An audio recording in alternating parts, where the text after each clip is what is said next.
Salam hər kəsə. Bu gün sizinlə adi bir riyaziyyat dərsi keçməyəcəyik. Düstur əzbərləməyəcəyik, məsələ həll etməyəcəyik, heç bir imtahan sualına baxmayacağıq. Bu gün riyaziyyata tamamilə başqa tərəfdən baxacağıq. Bəlkə də bu çıxışın sonunda riyaziyyata əvvəlki kimi yanaşmayacaqsınız. Çünki mən inanıram ki, riyaziyyat təkcə rəqəmlərdən ibarət deyil.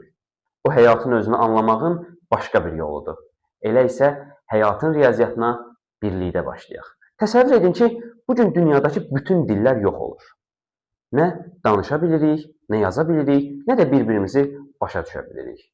Bəs insanlıq onda hansı dillə ünsiyyət qurar? Məncə cavab birdir. Riyaziyyat. Çünki riyaziyyat nə Azərbaycan dilidir, nə ingilis, nə ərəb, nə də başqa bir dil. O kainatın öz dilidir. Cazibə qanunun hesablayanda Azərbaycanda da eyni alınır, başqa bir yerdə də. Bir çevrənin diametrini uzunluğuna bölsək, dünyanın hər yerində eyni nəticə alacağıq. Çünki rəqəmlərin milliyyəti yoxdur, düsturların dini yoxdur, məntiqin sərhədi yoxdur. Və bəlkə də buna görə insanlıq minillər boyudur ki, riyaziyyat öyrənir. Amma mənim bugün məqsədim sizə riyaziyyat öyrətmək deyil. Mən sizə başqa bir sual vermək istəyirəm. Bəlkə biz riyaziyyatı öyrənərkən həyatın özünü unuduruq. Mən 5-ci sinifdə oxuyanda müəllim lövhəyə 2 paralel xətt çəkdi və sonra dedi, bu xəttlər heç vaxt kəsişmir. Mən bunu sadəcə bir qayda olaraq öyrənmişdim. İllər keçdi və bir gün düşündüm ki, bu təkcə qayda olaraq deyil, həm də həyatla əlaqəlidir. Çünki elə insanlar var ki, eyni şəhərdə yaşayırlar, eyni avtobusa minirlər, eyni küçədən keçirlər, bəlkə də hər gün bir-birlərinə metrlər məsafədə olurlar. Amma taleləri heç vaxt qovuşmur. Onlar paralel xəttlər kimidirlər. Bir-birlərinə çox yaxındırlar, amma heç vaxt biz ola bilmirlər. Bir-birlərinə çox yaxın olmaqlarına baxmayaraq biz ola bilmirlər. Bəzən isə əksinə olur. 2 xətt yalnız bir dəfə kəsişir, cəmi bir nöqtədə, sonra ayrılırlar. Həyatımıza daxil olan bəzi insanlar kimi.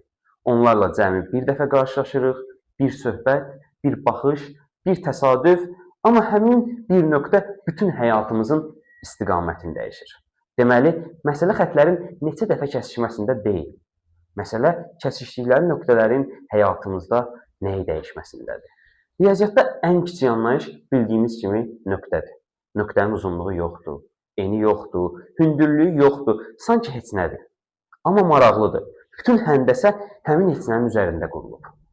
Xəttlər nöqtədən başlayır, fiqurlar nöqtələrdən yaranır, binalar, körpülər, peyklər və s. bunun kimi.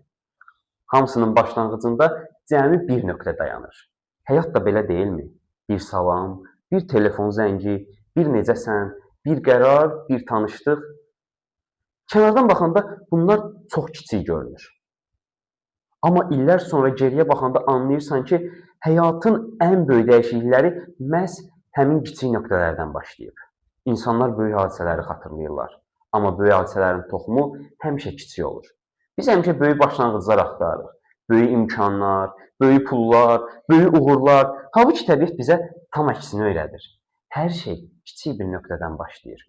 Ən böyük ağac bir toxumdan başlayır. Ən böyük okean damcılardan yaranır. Ən böyük kitab bir cümlə ilə başlayır. Ən böyük sevgi bir baxışdan başlayır. Və ən böyük dəyişiklik bir qərardan. Bəlkə də buna görə biz başlanğıcları qiymətləndirmirik. Çünki onlar çox kiçik görünür. Mən tez-tez özümə belə bir sual verirəm. İnsan taleyini dəyişən nədir? Bəxt, pul, ağıl, yoxsa təsadüf? Və hər dəfə eyni qərara yaxınlaşıram. İnsan taleyini böyük hadisələr yox, kiçik qərarlar dəyişir. Çünki həyat bir anda dağılmır, bir qərarla dağılır, bir anda qurulmur. Minlərlə kiçik qərarlarla, seçimlərlə qurulur. Bəlkə də buna görə riyaziyyat mənə həyatı xatırladır. Çünki riyaziyyatda səhv cavab birdən yaranmır.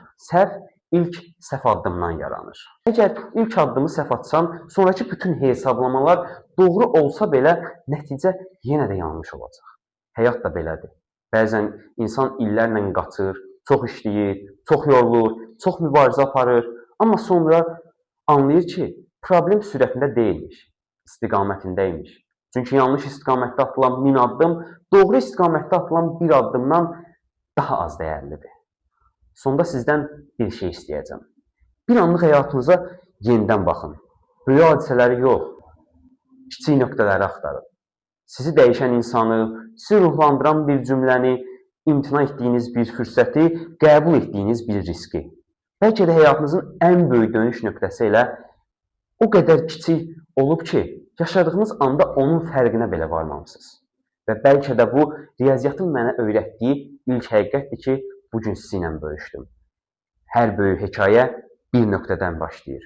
Hər böyük dəyişiklik isə bir qərardan. Bununla birinci buraxılışın sonuna gəldik. Gələn buraxılışda görüşmək ümidilə.